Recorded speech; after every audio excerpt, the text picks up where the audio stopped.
And welcome to Dylan and Ross Say Sports. I am your host, as always, Dylan Sanders. You can find me on Twitter at Dilly Sanders. Joining me today, as always, is, of course, who are that? Who's that over there? Oh, it's me. It's Ross. It's Ross Jackson. Oh, wow. Wow. We got a fun show today because I just told Ross that I got us covered for the first little bit because I have a story to tell, and I'm really excited for it. But first, let's get into our favorite things from Twitter. Do you have anything from Twitter, Ross, from yesterday, today?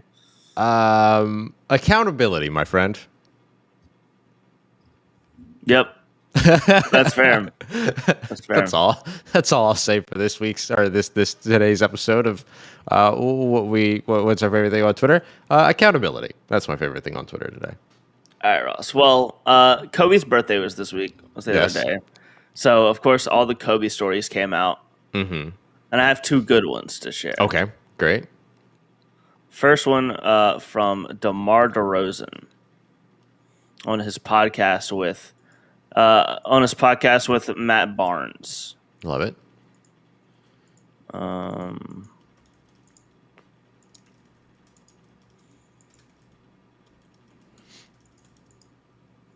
You played against Kobe. Did you wear his shoes or did you wear a different shoe? Vince was like, you know, supposed to wear your opponent's shoe, blah, blah, blah. So I'm like, oh, all right. So the next time I played Kobe, I wore some Jordans. The wrong fucking thing I should have did. As soon as I walked on the court, Cole was like, oh, that's what we doing, motherfucker? And didn't say nothing to me the rest of the game. And that game, I swear to God, you can find the game too, bro. I remember he hit the game-winning shot in Toronto, bro. They called a timeout in front of our bench. This motherfucker walked past our bench while we was in the huddle, said, you left me too much time. Came out, hit the fucking game winner. Oh, man. Oh, man. I don't know what that is, but... Yeah, that's right. It's just YouTube auto-playing stuff. Good old Ludwig. Good old Ludwig. Man, Kobe's such a savage, man. I like how you knew that DeMar DeRozan normally wore Kobe's. Right? All right, and then here is one more. Let's see. Another good one.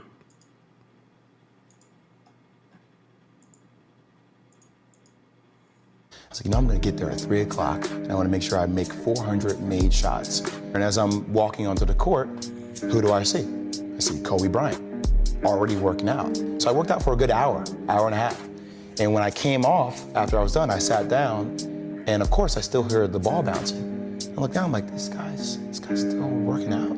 And he's still going. And it's not like his moves are nonchalant or lazy. He's doing like game moves. I want to see how long this goes. So I sit out there and watch. 25 minutes. And he got done. I said, okay, I think I've seen enough. Go play, come back, get in the sauna, get ready for the game. That game, he drops 40 on us. After the game is over, I'm like, I have to ask this guy. I have to understand like why he works like that. Right. So after the game is over, I'm like, hey, Kobe, like, why were you in the gym for so long? He's like, because I saw you come in. and I wanted you to know that it doesn't matter how hard you work, that I'm willing to work harder than you. Wow, man. Jeez. Jeez, man. Ugh. Just different, man. Very different. Very awesome. Wow.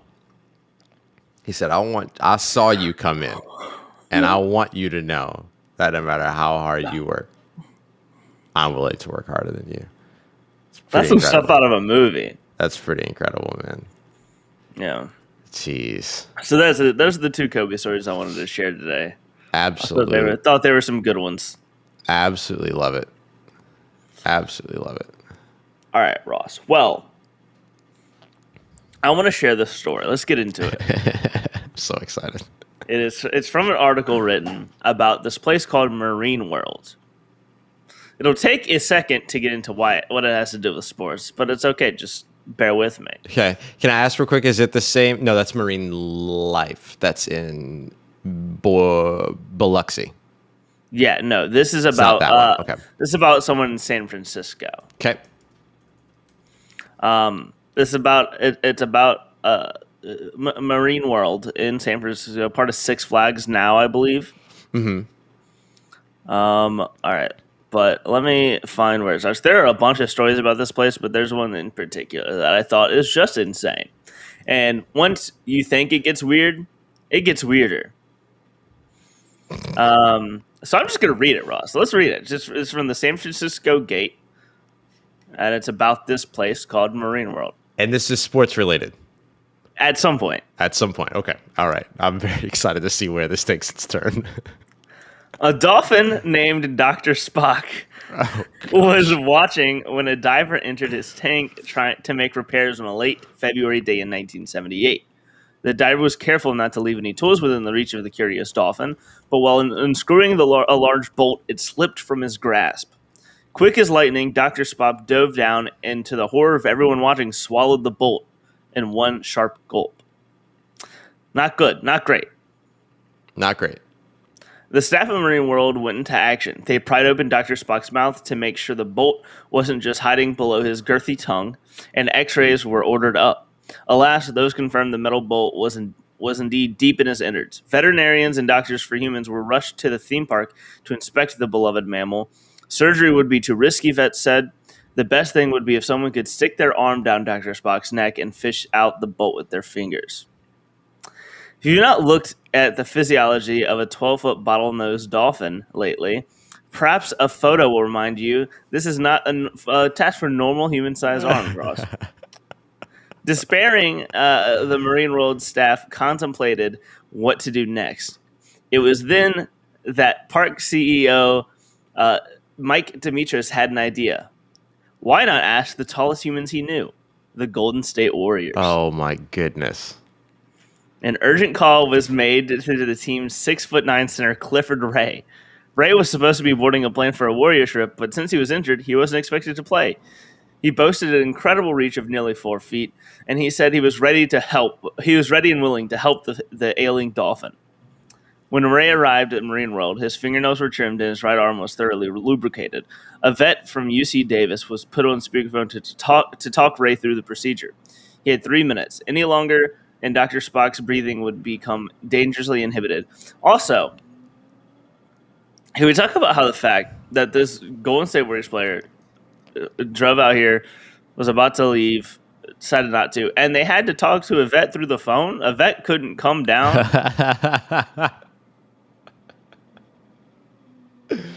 Yeah, you got a Golden State Warriors center to show up, but you couldn't get the veterinarian on site.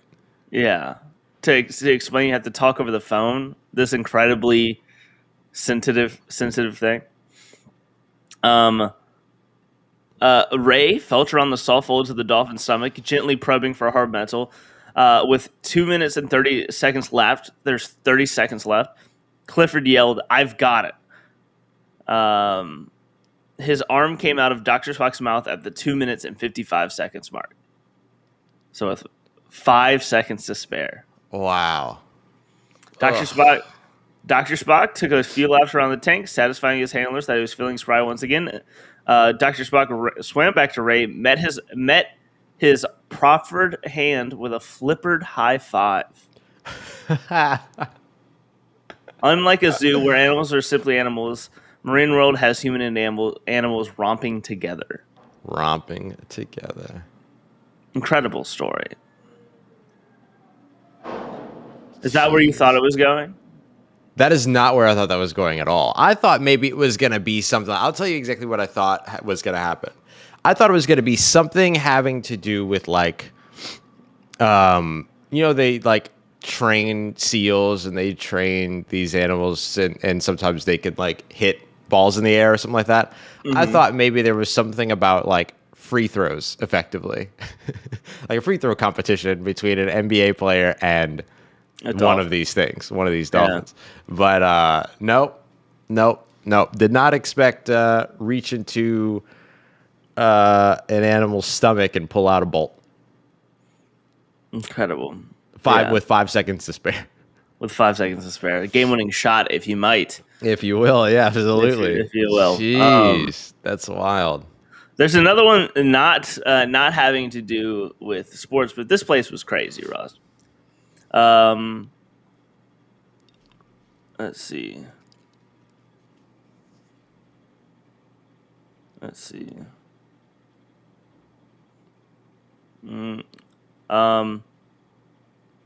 They had an elephant named Judy. She famously could water ski. Her stoic visage zipping over her tank on an enormous pair of skis became an icon of the park. One of Judy's companions, an Asian elephant named Margie, once found herself dressed up in horns and a woolly sort of beard at the behest of a man named George Lucas, who was shooting a movie called Star Wars. The bantha you see on Tatooine is Margie, and the Tusken Raider astride her was her Marine World trainer. Wow. Jeez. There's some weird stories out there about George Lucas, man. Mm-hmm. Very weird stories out there about George Lucas, so we'll say that. But Seth Rogen... Oh, go ahead. I was say there's a picture on this article of a killer whale jumping over William Shatner. Just because that's how they roll. Yeah, man, those times were wild. I don't think you're going to find any Hollywood star of any status that's willing to say, yeah, I'll let a big old whale try to jump over me. That's a big task, because that's a long whale. It's a long whale. That is a whale that will eat you. Like, that is not a nice whale at all. They're called killer whales for a reason. No. You ain't going to find anybody willing to do that anymore. What do you have to say about Seth Rogen? What were you going to say? Seth Rogen wrote a book here recently where in one of the stories in the book, he recounts an experience with George Lucas that I cannot remember enough to recite, but I will find it and I will read it on another episode because it's a doozy. It's an absolute doozy. My favorite George Lucas moment is that there's this random documentary, and you can see George Lucas walk in the background of it and just make eye contact with the camera and like look confused and then walk away.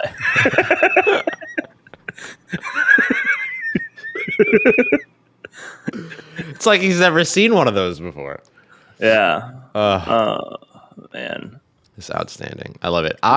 There's stories of George Lucas walking into Barnes and Nobles, and seeing like a Star Wars figure set, and not liking how it was set up because he didn't feel like it would that would actually happen. So he would like go in and change. Oh my goodness!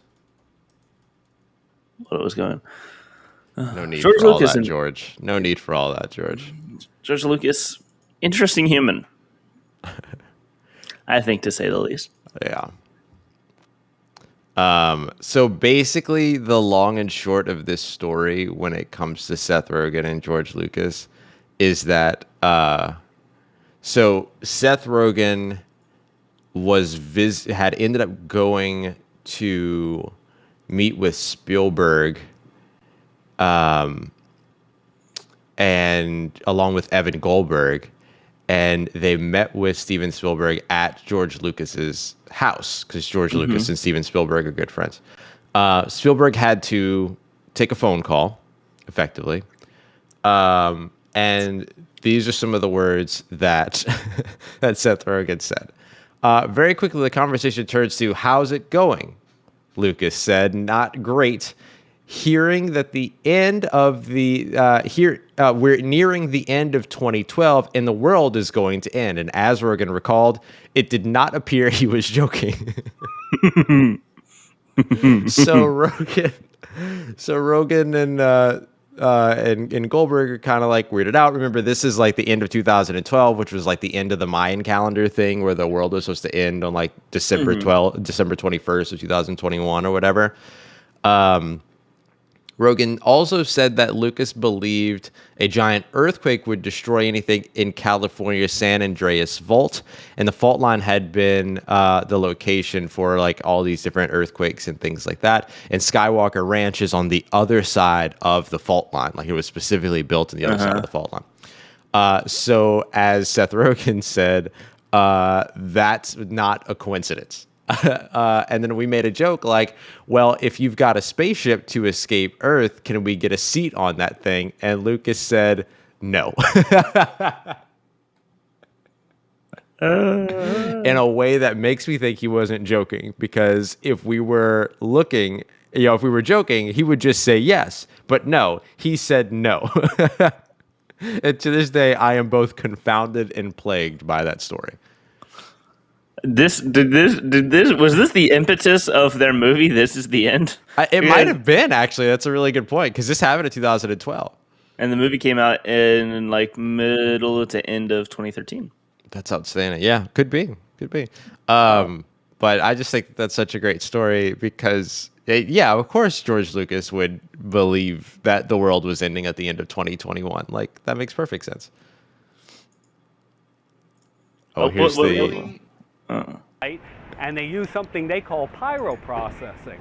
The interesting thing is they call it pyroprocessing, but it's a molten salt process. They're dissolving this thing in a molten salt, and they're doing electrochemistry on it. He just showed up out of nowhere and looked like dead at the camera. That's so funny. I love that this has just turned into a George Lucas episode, but he's such an interesting cat, man. Like, yeah, he is mad. That's a good one. Interesting cat. Yeah, that's a good old phrase, Ross. Oh, I got another one that I heard the other day. Yeah, let me hear it. Poppycock. Oh, that's a good one. You remember that one? That was a good one. I used to say that as a kid because I could, couldn't say what you say now. Yeah. I had to work Which around is it. the word ridiculous. Dylan had a lot of trouble pronouncing the word ridiculous. Yeah, and then I was thankfully taught how to say ridiculous by MTV, which only shows ridiculousness. Literally. The only show on that network. Have you seen the ridiculousness spin-offs? No, I didn't know they did spin-offs. I will say, though, that I met someone not the other day, but like a few months ago that works for MTV. Mm-hmm. And I asked, is that the easiest job ever? Because it's just one television show. I'm sure I don't know. I feel like I feel like they shot 20 episodes, like 200 episodes in like 3 days. And do they come out with new episodes of Ridiculous? I don't know. Is there a way to know? I don't think there's any way to know. I don't think there's any way to know. And I will tell you, Rob Dyrdek hasn't changed since Robin Black. No, not at all. I will tell you that their answer when I asked them if it was the easiest job was yes. Because even they acknowledged it's basically the same show over and over again. I would definitely take that. I would work that show. For real. Cribs isn't even on MTV anymore. It's on some other network now. They've had bustedness, messiness, adorableness, deliciousness, and amazingness.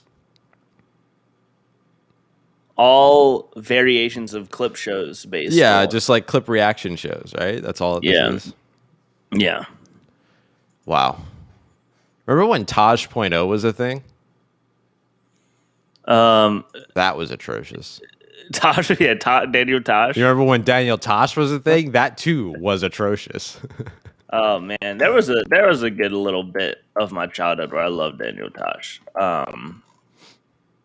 As I was a white boy. Was. I was. Now I'm a white man. Oh goodness. All right, Dylan, I guess we should get to the sports talk. There was an episode of Taj.0 last year. No, come on. In 2020? It ended November 24th, 2020. Oh, no. All right. That was not the voice we needed throughout a pandemic. That was not the voice we needed. Like, all good without that. Yes. Let's go ahead and jump to our break real quick. When we come back, we're going to talk Hard Knocks, and then we're going to start taking a look at some of the preseason football action upcoming later on this week. So we'll get to that here in just a moment as we continue on with today's episode of Dylan and Ross Say Sports, Full Press Coverage, Full Press Radio Network. Boop. Boop. Yeah. Itchy nose. Itchy nose, more like itchy nose. Got him. Got him. Ross, how about this new flavor of Mountain Dew? Ugh. Yeah, I thought you were reacting to the old flavor of Mountain Dew. Mountain Dew Flamin' Hot. What is going on? That reaction was that was not what I was. What is going on? Why are we doing these things? Let's see. Oh no.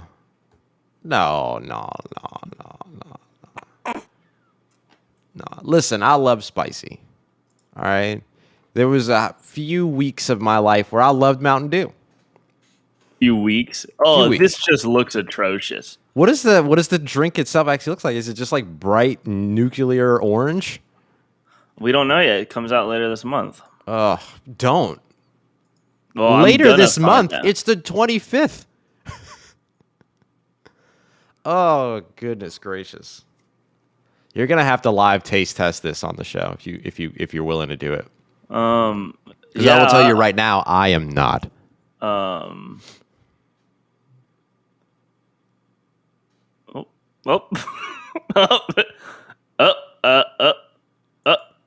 closing that because there were some headlines after that we don't need to get into. Whoops. Whoops. Can't wait for YouTube to scroll the text on this episode.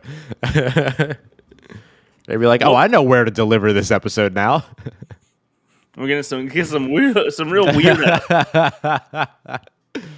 Oh man, yeah, not a fan of the idea of flaming hot drinks. Don't think we need this. Me too. Oh, excuse me. Oh, not a fan of that. What other things could they make flamin' hot that would be better than Mountain Dew? Like if they made flamin' hot Pepsi, would that be better than flamin' hot Mountain Dew? I mean, it's basically the same thing. Most things flamin' hot would be better than flamin' hot Mountain Dew. Yeah. Flamin' hot Dylan. I just hate myself red. Flamin' hot. Found my new Halloween costume. There you go. It's actually it's not a bad idea, just dressing all red. No, don't dress in all red. Don't do it. Don't do it. Don't do it. Don't do it. Don't do that. Don't do that. Don't do that. Okay. I won't. Never mind. Okay. I won't.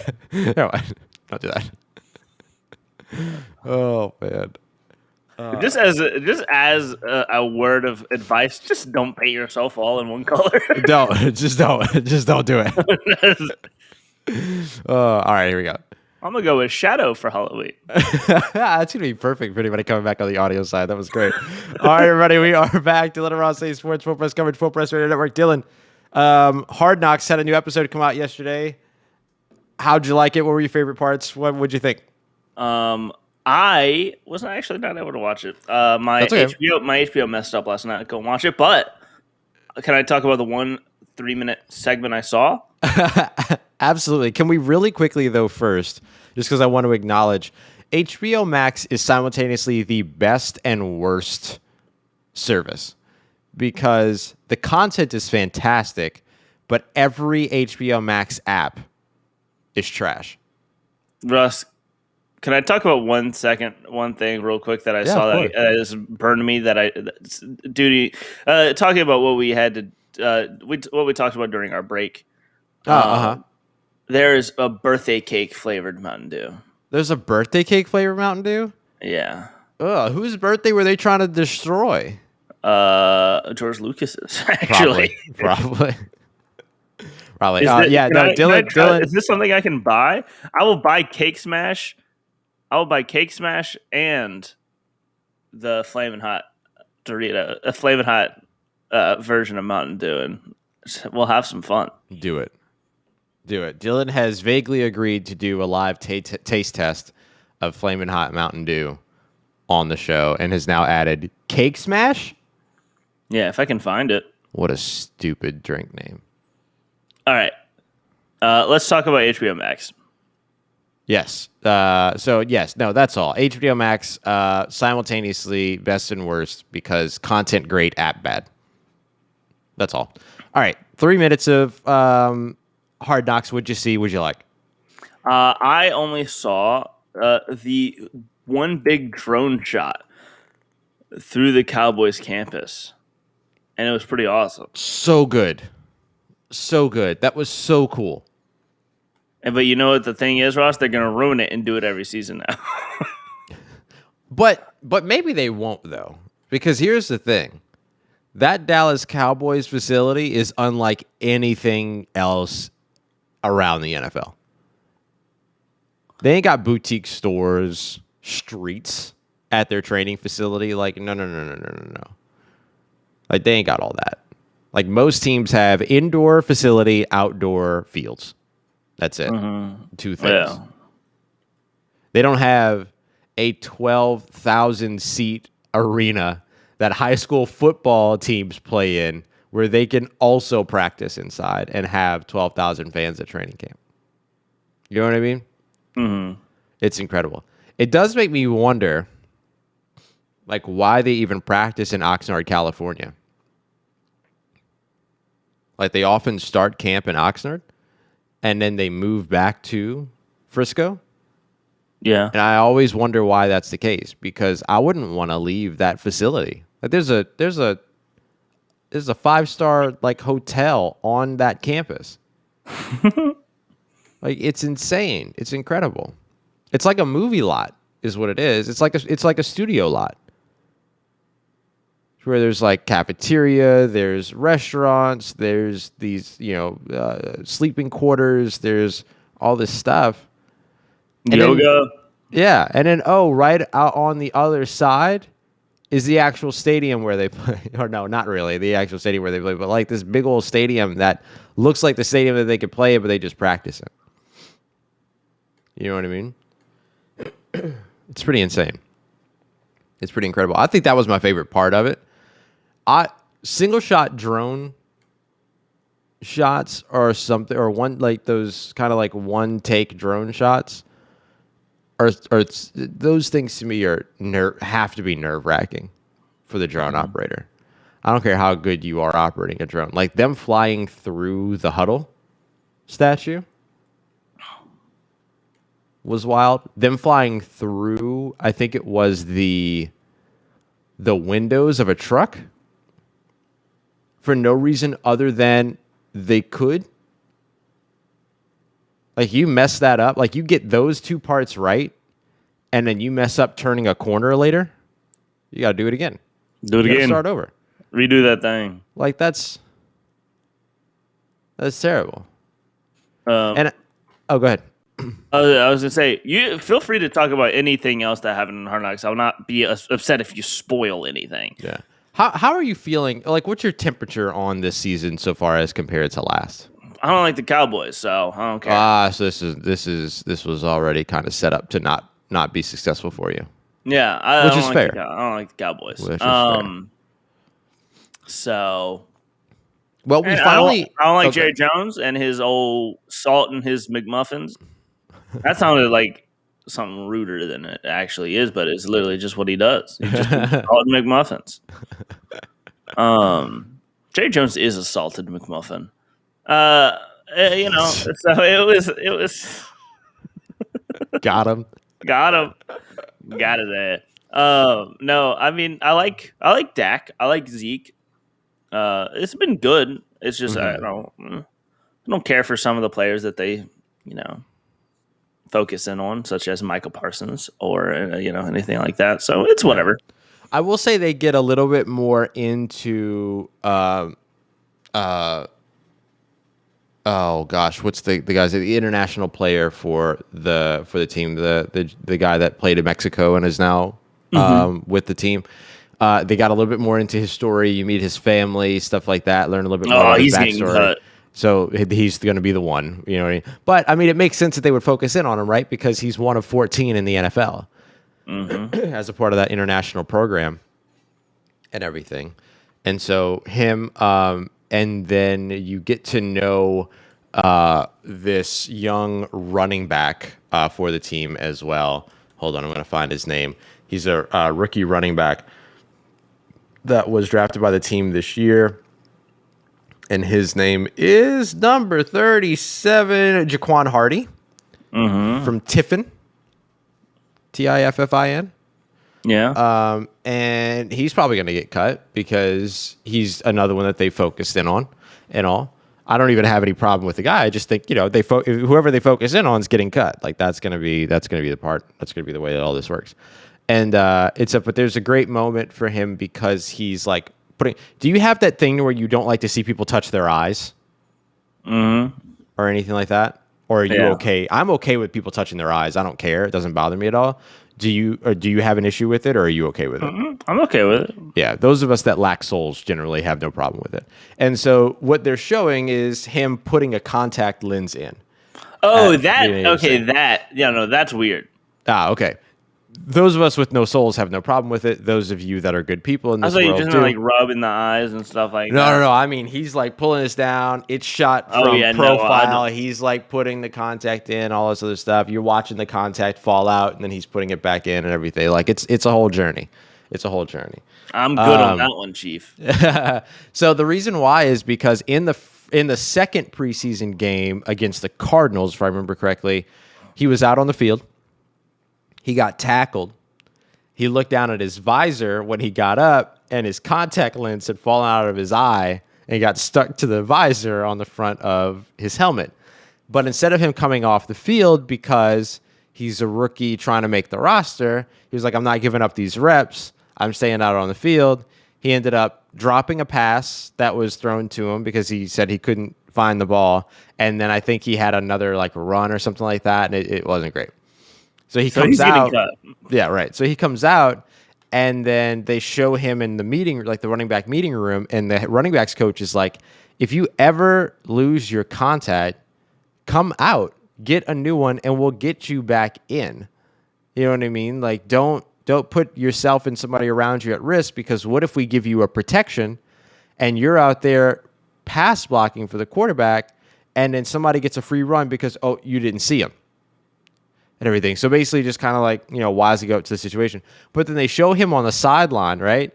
And he's on the sideline and he's saying this phrase, I'm 1-1 right now. I'm 1-1. And everybody's like, what is 1-1? And then he says that I've got one contact in and one contact out. And then so they asked him in the meeting room, they were like, we've never heard that phrase. You were just out there saying it. Like, where did you hear that? And he said, no, I just made that up. And it's a funny moment because it's like, how often does this happen to where like you say something, you make something up and just expect that people know what it is that you're talking about, even though you just made it up. And everything like it's a pretty specific level of mental gymnastics. But anyway, he switches to the rec specs, so he has the elastic band glasses that go on over, which he actually played with in college. And decided he wasn't going to use them in the NFL because he didn't want to get made fun of, basically. And then, what did HBO do? Directly played several clips of him being made fun of for wearing the rec specs. Outstanding. I think the rec specs look cool. I like them. I personally like them. I'm also somebody did tell him that he looked like Ratchet and Clank, though, and that is pretty funny.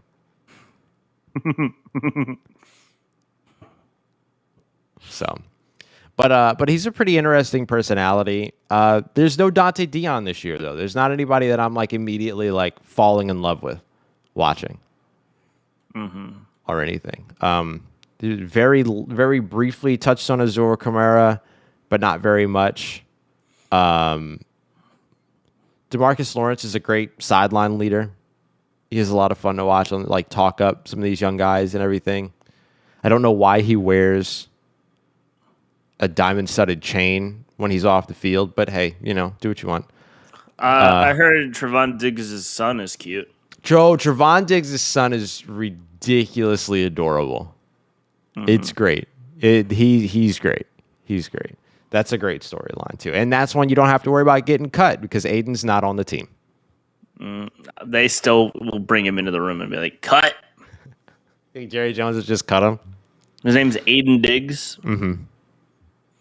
Didn't he? I saw someone last night saying, "My dad's name is Trayvon," and they did the adorable eye emojis or whatever. Yeah, he turned and looked at somebody that was sitting next to him when the game was starting and said that to just a total stranger. My dad's name is Trayvon. Yeah, no, he's really cute. He does like his own like little touchdown celebration and everything when they're talking to him in the house and stuff like that. It's adorable. Isaac Alarcon or Alarcon is Alarcon, yeah, is the player. Yeah. That you're thinking of. Yeah. Is he? Let's see. I'm looking at this 53-man roster projection, and he is not able to make. He is not projected. He's not going to be there. You're not going to be there. But there is that one really bad person they drafted really highly that is a terrible, terrible person. He's supposed to make the roster. Yes, of course. And they continue to show him often. They showed him playing and losing in chess last time. No, they showed him playing and losing in chess last time, right? Mm-hmm. This time he plays and loses in spades. Because they do a feature on the mailroom supervisor, who is a fourth-generation mailroom supervisor for the Dallas Cowboys and his family. His great-grandfather, grandfather, father, and himself have all held that job. Oh, you're thinking of Micah Parsons. I was thinking of Josh Ball. Oh, gotcha. Because Josh Ball is a loser. There you go. And doesn't deserve to be in the NFL. This is another reason why I don't care about the season. I don't like there are a lot of players on the Cowboys I just don't like because they're bad people. Yeah. So, whatever. I hear you. But really cool feature on really cool feature on the mailroom supervisor though. I thought that was cool because that's been a job that's been in his family for a long time. That's really awesome. So I do love that. All right. I think that's all I can say out of Hard Knocks. Listen, I enjoyed last year's Hard Knocks way more than I'm enjoying this year. I thought that and maybe it's because it was two teams, so they had a lot of different personalities to choose from. But I do think that the personalities on those teams were far more interesting. I think that the fact that both of the coaches were so involved in the last one is really interesting. Mike McCarthy's hardly involved in this one. It's just shots of him like during training camp or, stuff like that. But there's no like one-on-one interviews with him so far. It's only been Jerry Jones. And I don't care what Jerry Jones has to say. If I'm just being completely honest, I just don't care. And so like there's no, and the thing that was interesting about watching last year was you had Sean McVay and you had Anthony Lloyd? Anthony Lloyd?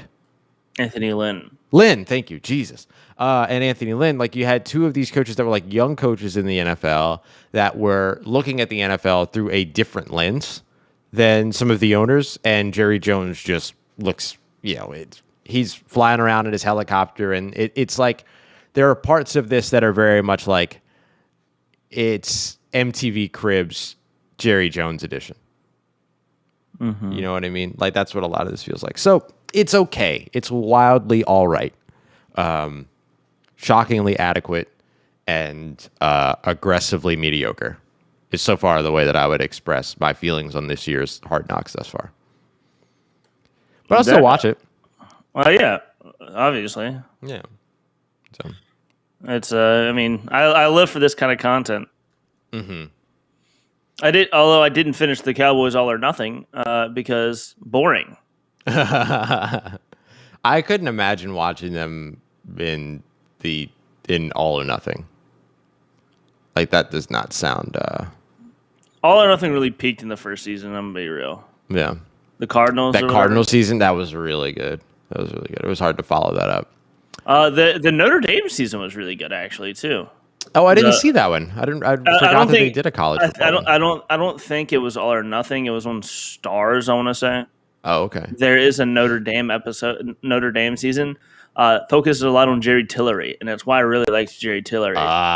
Very cool. I like Jerry Tillery. So I would recommend going and watching the college football one. Okay, I'll do that.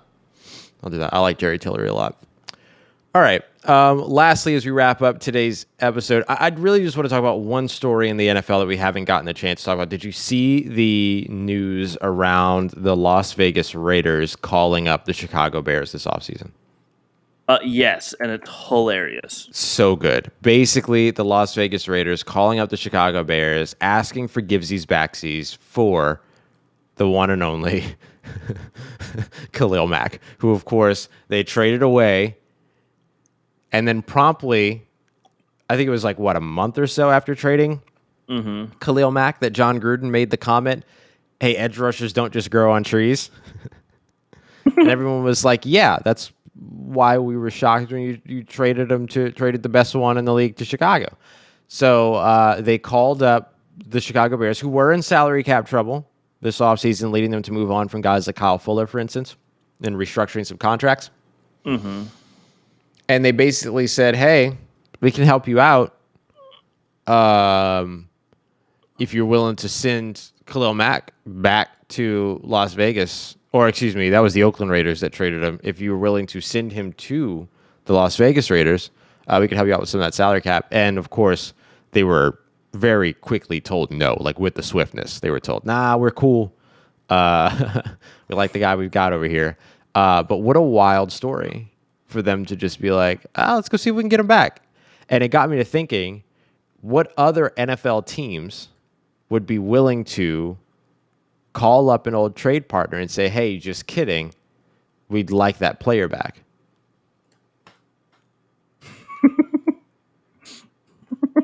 Or we'd like to undo that trade. One of my first thoughts, there's an obvious recent one, but one of my first thoughts was the Indianapolis Colts calling the Cleveland Browns to get all their picks back for Trent Richardson. Like, I would undo that trade very quickly. Yeah, there's a lot. I'm trying to think. I mean, I know another one. That one. That is like, duh, right? Hit me with it. The Houston Texans calling the Arizona Cardinals and being like, hey, listen, what Bill O'Brien did, sending DeAndre Hopkins there, that's not really us. We didn't do that. So if you wouldn't mind, we'd love to just, play our reverse Uno card here, and would love for you to send that guy back to Houston. Bears trading up for Mitch Trubisky. Oh, yeah. Unnecessarily. Yeah. That's a really good one. Now, would you, at this point, knowing what you know, if you still had the trade up, would you just draft someone else, or would you just not do the trade up? I would both not do the trade up and draft someone else, because if they didn't, they would still be in position to take either Patrick Mahomes or Deshaun Watson. And you would take Patrick Mahomes. Yeah. Yeah, no doubt about that. Just real quick, the show, the college football show, is called A Season With. Oh, okay. And they have seasons with Notre Dame, Florida State, and Navy. Interesting. Yeah, I'll watch that. I'll watch the Navy one. I want to learn more about the run game. They also had a 2019 one. They haven't done it in a couple years. There was a 2019 one made by ESPN about the Memphis Tigers and that college basketball Memphis Tigers. Ooh, also cool. Whenever James, I actually kind of want to watch the first couple episodes of that, because it started before James Wiseman left the team. Yeah, that's great. Good stuff. All right, Dylan, I know we got to get you out of here. We have a short episode today, but we will be back with you on Friday for Football Friday to help you preview all the football action coming up over the weekend, final week of the preseason. So I expect to see not very many starters in some scenarios, but I expect to see a lot of starters in other scenarios. But we do know that we get Justin Fields starting, because Andy Dalton is for whatever reason going to end up being the starting quarterback week 1 of the regular season, and then we'll see Justin Fields week 2, I suspect. So we'll be back with that halftime of week 1. Yeah, it'll go by very quickly. Is their opening game a home game? If their opening game's a home game, then by halftime. By halftime makes a lot of sense, because the fans are going to go nuts. Did you see Justin Fields' son, Andy Dalton, just not purposely? No. But he talked about how I think it's kind of rude how the fans are booing Andy Dalton's name. Yikes. He's like, you know what? I get it. They want me, but you know it's Andy's time. And I'm just like, oh. I don't think that's as nice as you think that was. Right. He dunked on him while screaming, sorry. Like, that's really all he did. All right, y'all. We'll be back on Friday here. Dylan and Ross Say Sports for Dylan Sanders at Dilly Sanders on Twitter. I am Ross Jackson at Ross Jackson Nola on Twitter. We'll see you in a few days. Dylan, take him home. Should I pay $17 for a can of birthday cake Mountain Dew?